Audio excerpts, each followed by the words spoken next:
I think sometimes we get all caught up in our feelings and we don't look at what really is in front of us.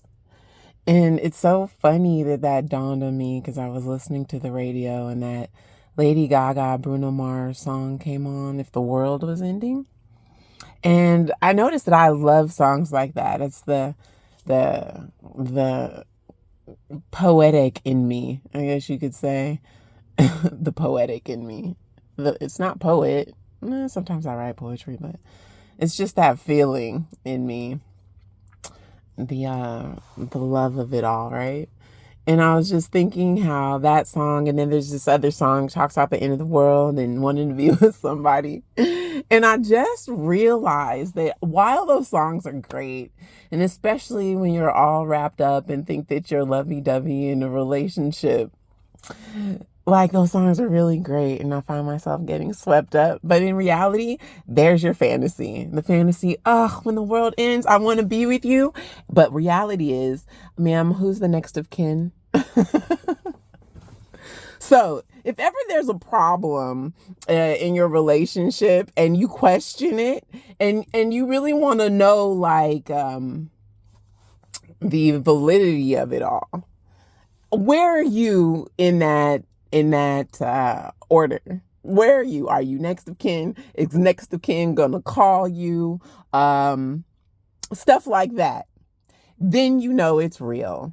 If you don't have that and it is something that is unreliable and vague and never concrete, then you got your fantasy and you just be so happy, with that end of the world, because that's where you at with that.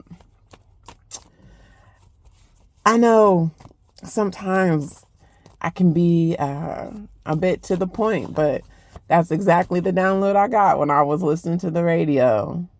Reality versus fantasy.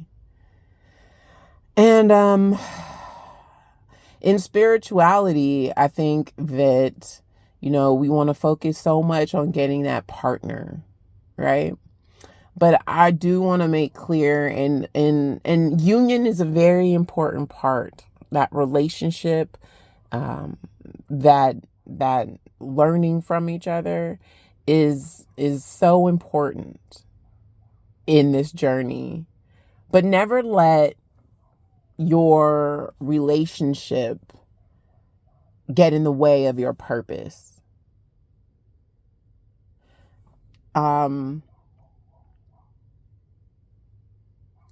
Understand that it is still really about getting to the root of who you are and how you can be of service in this life. Truly. And then the mission comes in when you are in union, because then you guys can do it together. You guys, there's the stronger, the better when it's more than one, right? When it's the two. But just be real with the relationships that you come across and question, but also constantly look within yourself and ask why you're moving a certain way or why you're accepting certain things. Don't lose yourself in that and then lose sight of what it really is all about. God put you here for a reason.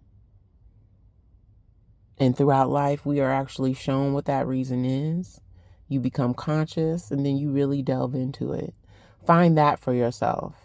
And see, what I find is that if you are on the right journey, if you are on the right path, you meet the right people along the way. When you detour, you gonna meet the people where you're at. But if you are on that path and focused on what you need to focus with, I remember one of the things that I always hated to hear after an ending of whatever relationship I was having at the time was, you really need to sit and spend some time with yourself. There is nothing truer. There is nothing truer than sitting and spending time with yourself and listening to that quiet voice within.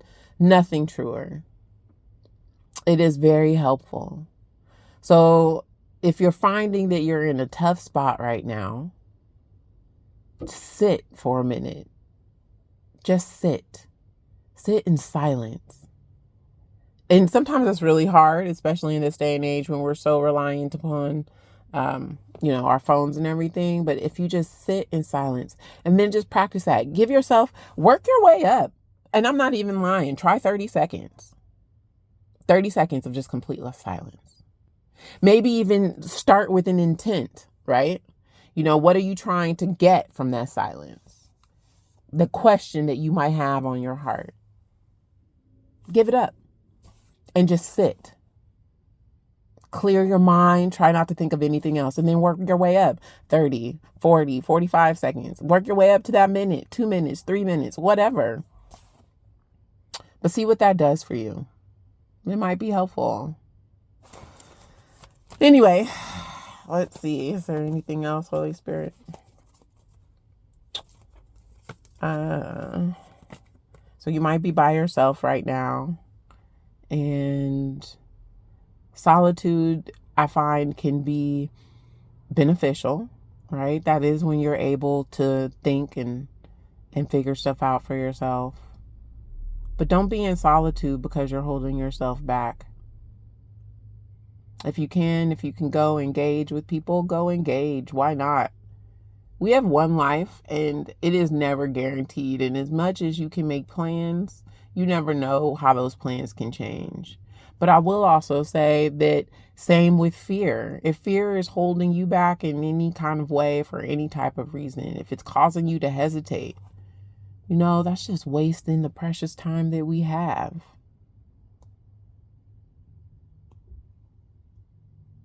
I don't even know why I said that. Okay. I don't really have anything else